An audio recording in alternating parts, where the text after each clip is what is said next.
Golconda, the word in Telugu means the Shepherd's Hill. And this Shepherd's Hill is one of the most beautiful historic landmarks in the whole of India.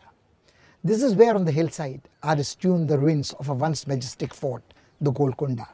And the stones tell tales to whoever wants to listen of the days when this was a glorious place.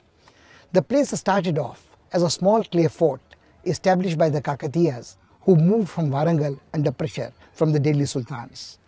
In years to come, the rulers here were the Bahmanis and Shahis, and each one of them added to the buildings within the fortifications, and all of them have left a distinct imprint on the place. Here we witness a wonderful confluence of architectural styles: Persian, Turk, Indo-Afghan, North Indian, South Indian. Something special evolved here called the Dakkini.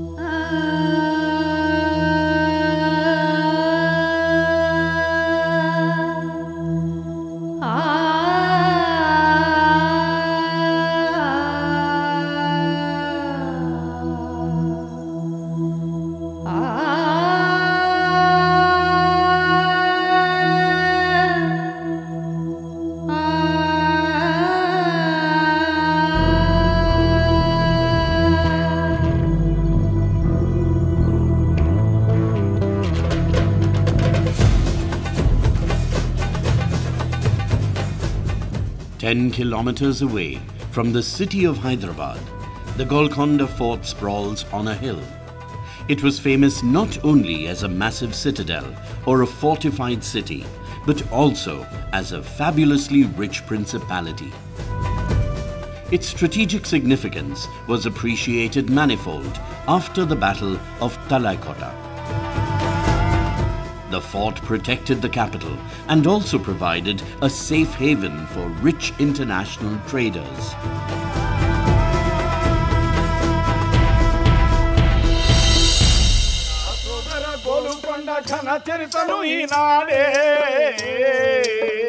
ఐదు మైళ్ళ దూరాన ఉన్నది గోలుకొండ కిల్లా వినరా సోదర గోలుకొండ ఘన చరితను ఈనాడే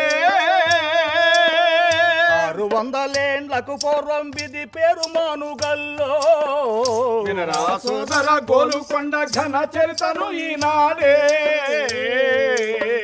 కాకతీయ గణపతి దేవుడు. Many famous names that have shaped the destiny of the Deccan are associated with Golconda.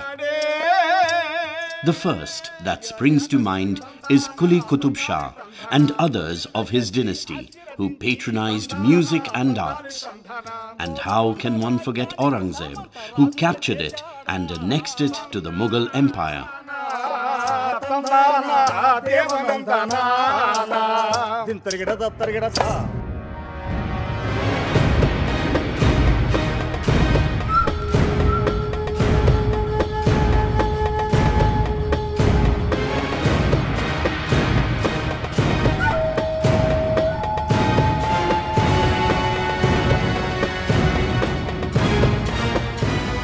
Golconda Fort is built on a steep hill 400 feet high. 3 rows of thick walls surround it as a first line of defense. The city lay within the outermost rampart. The following rampart protected the citadel and the palaces.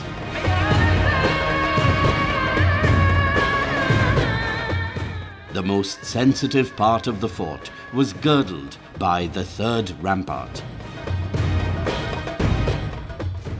87 towers were on these ramparts, and 8 massive gates controlled entry points.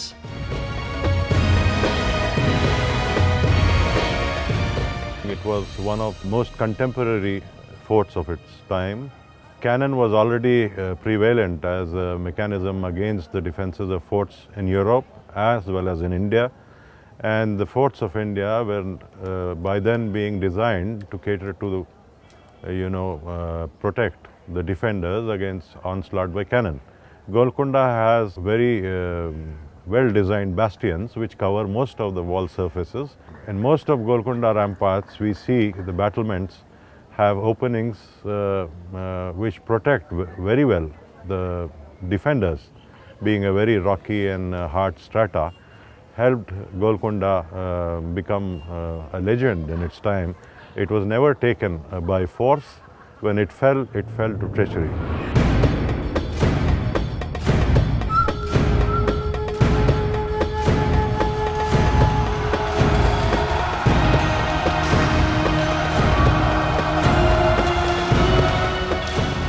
Aurangzeb invaded Golconda in 1687. After a futile siege lasting 8 months, he finally gained entry with the help of a traitor. With the victory of the Mughals, the reign of the Qutub Shahis ended.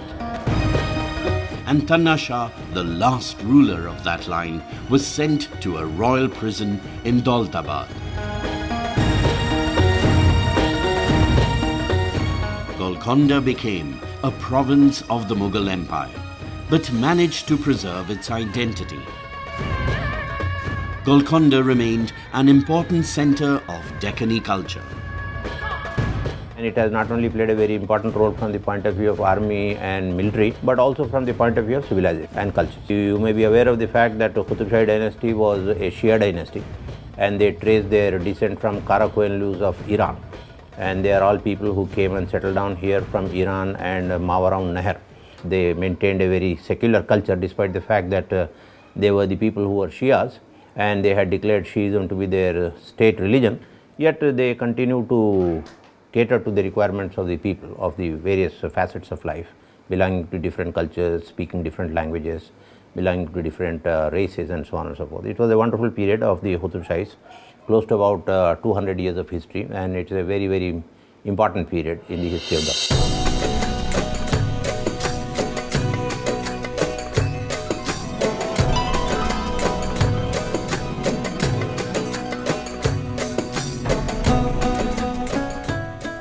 The Qutub Shahi Sultans of Golconda developed a new architectural style that was a confluence of Hindu, Muslim and Persian styles. Most of the old buildings were destroyed by invaders.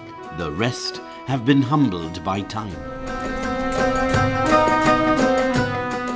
The Raja Rani Mahal is a cluster of palaces that sought to replicate paradise on earth. All of these forts, or the gardens let's call it, they are supposed to be microcosms of paradise, where rivers of honey and milk flow and beautiful ladies waiting for all the good fellows. It is a very symmetrical plan. Symmetry is very much part of them. They don't go asymmetrical. These people used to consider design in all its aspects, in all its senses. They used to design not only for the visual, but the audial, for the tactile, for the olfactory. And olfactory, taste and smell, again you call it aroma, so to speak. So these buildings were built to sensualize you in all of these, with all of these senses.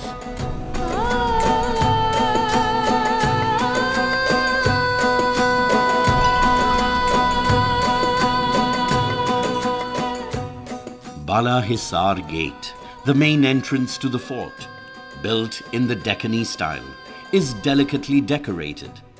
Triangular arches are covered with fine lace-like work on stone. We see Hindu motifs that are found in temples, as well as images of birds and animals.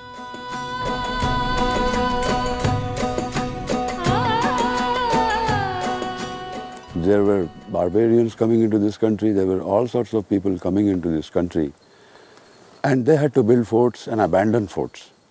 But when the Qutub Shahis came here, they came with the intention of living here.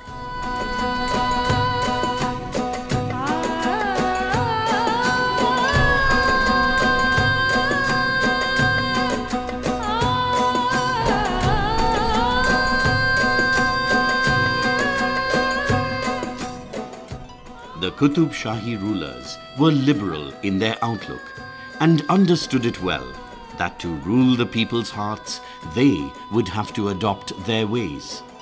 Their palaces blend Hindu, Islamic and Persian styles.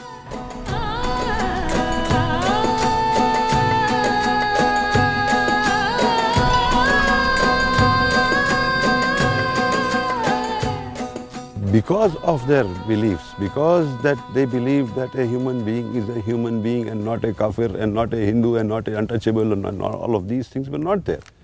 Part of the culture.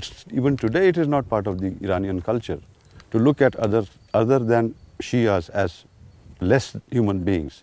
That ethic helped them to integrate themselves with the local culture.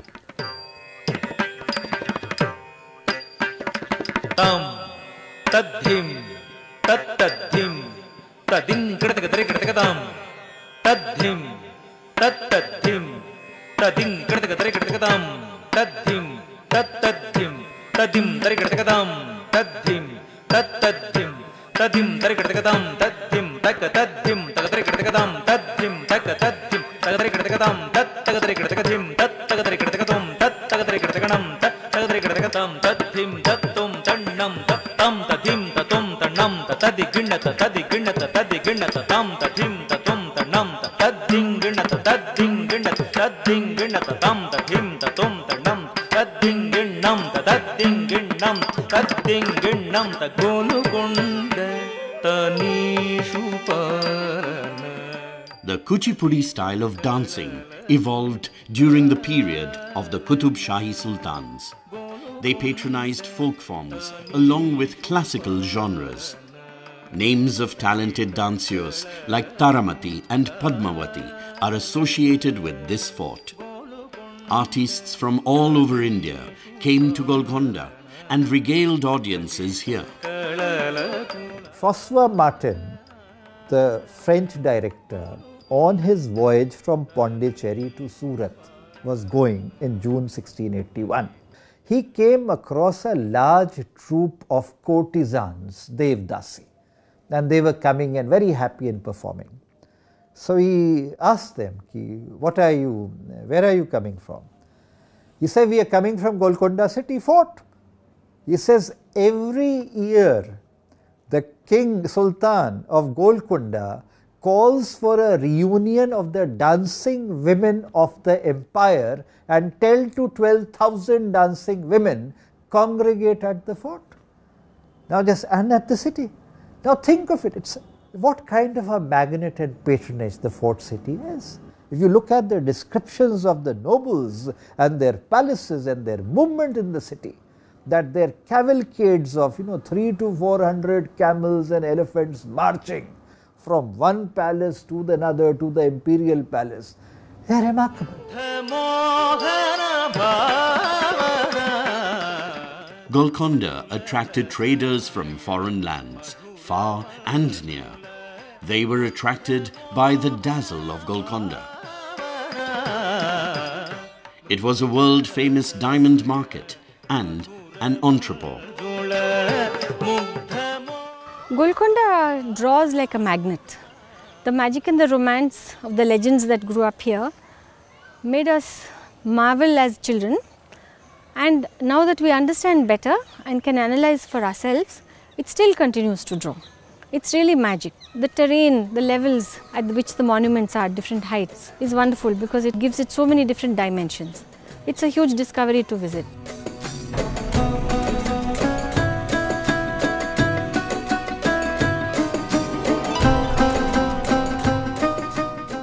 There are a number of mosques in Golconda. Shahi Masjid is the most prominent among these.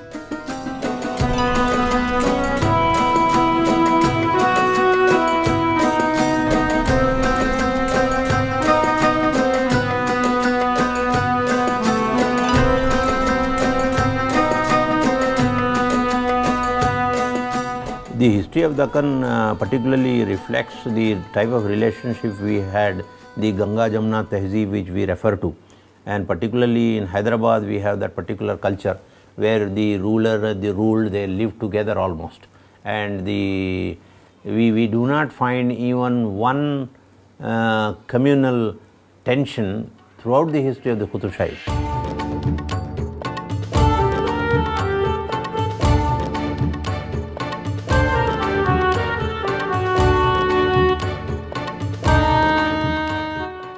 Bala Hissar is the highest point in Golconda.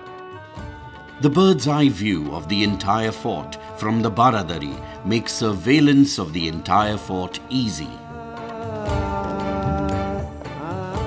This part of the fort also has beautiful open-air porticos that could be used as halls of audience for general public and nobles.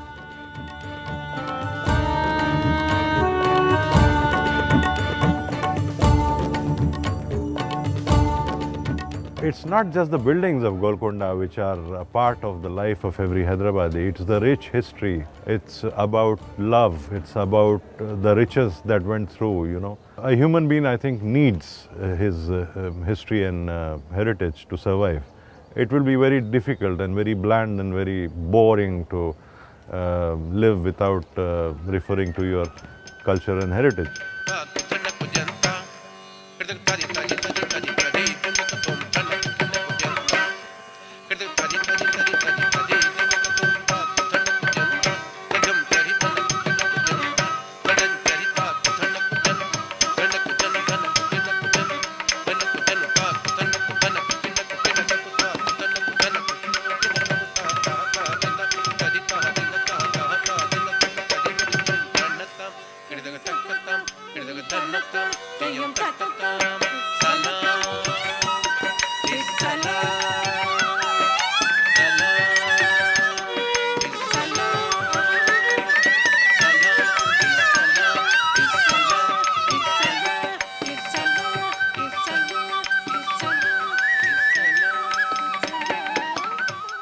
One of the most enduring enchantments of the fort of Golconda is the romantic tale of the love affair between Quli Qutub Shah and his beautiful beloved dancer Bhagmati.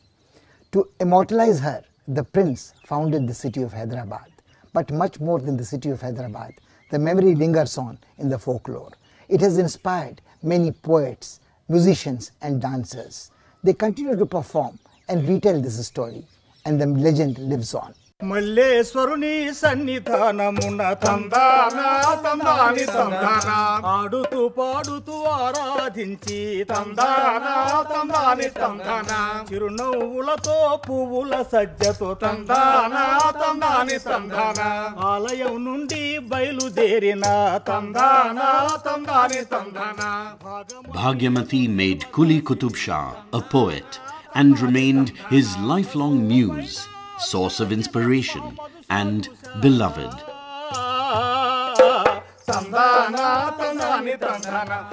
The presence of these lovers is palpable even today, as one stands amidst the ruins in Golconda.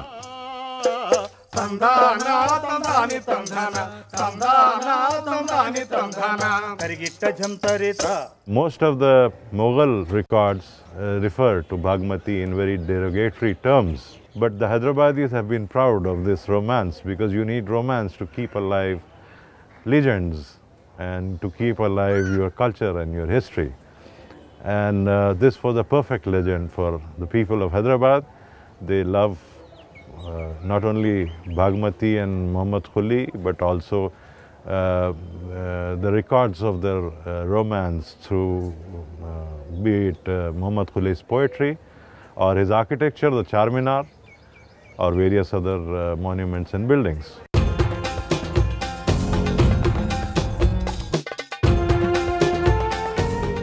Muhammad Quli constructed a small mosque for Bhagmati. This is where she used to offer namaz. The Sultan did this despite strong opposition from conservatives.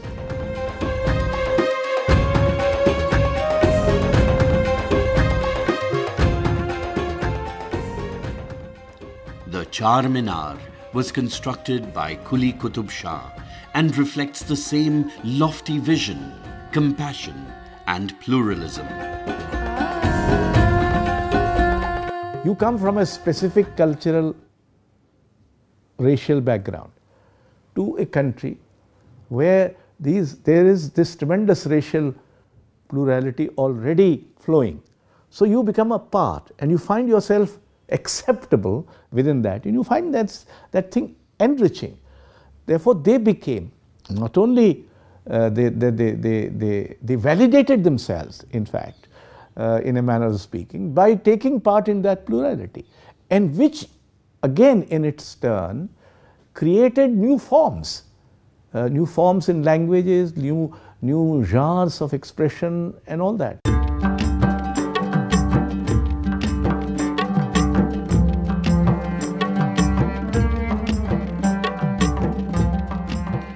Deccani miniature paintings occupy a very special place in the cultural inheritance of Golconda. This style is characterized by the liberal use of gold paint.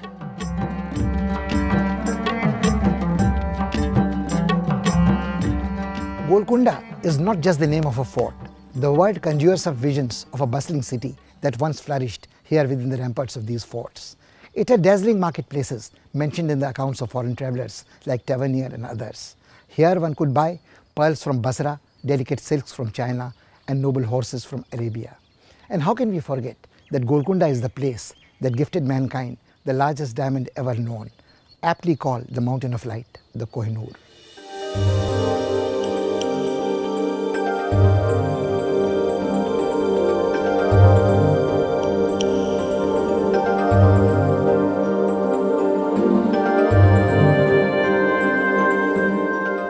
Golconda was once a part of the Vijayanagar Empire. Marco Polo and Manucci have mentioned it as a world-famous mart for diamonds and chronicled its prosperous and opulent lifestyle. There's a great amount of trade activity in and around the fort. Trade caravans regularly pass through the fort. For the fort has sarais and the fort has various kinds of accommodations and various things. Golconda Fort is like a city. And Golconda was known for high quality, high value trade also. It was a center of diamond trade, it was a center of many other precious commodities, precious metals, all sorts of things used to pass through Golconda.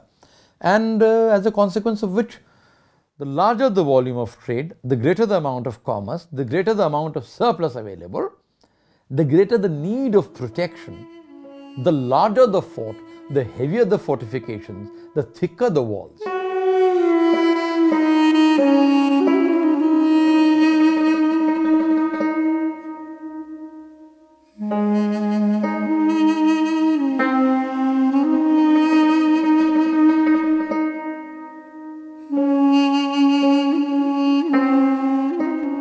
At the base of the sprawling fort are the tombs of the Qutub Shahi rulers. The dome emerging out of the petals of a huge lotus is first seen here.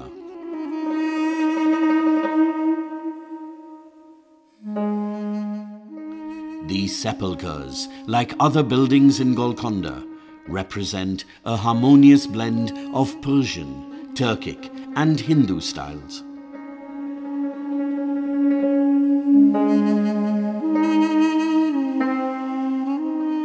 This final resting place of the Qutub Shahi Sultans testifies eloquently to their humanism, Catholicity and good taste. The mausoleums were conceived as magnificent memorials to men of many talents. These aren't mute edifices. Their silence is eloquent. They remind us that not everything ends with death. True beauty is eternal, and love is immortal.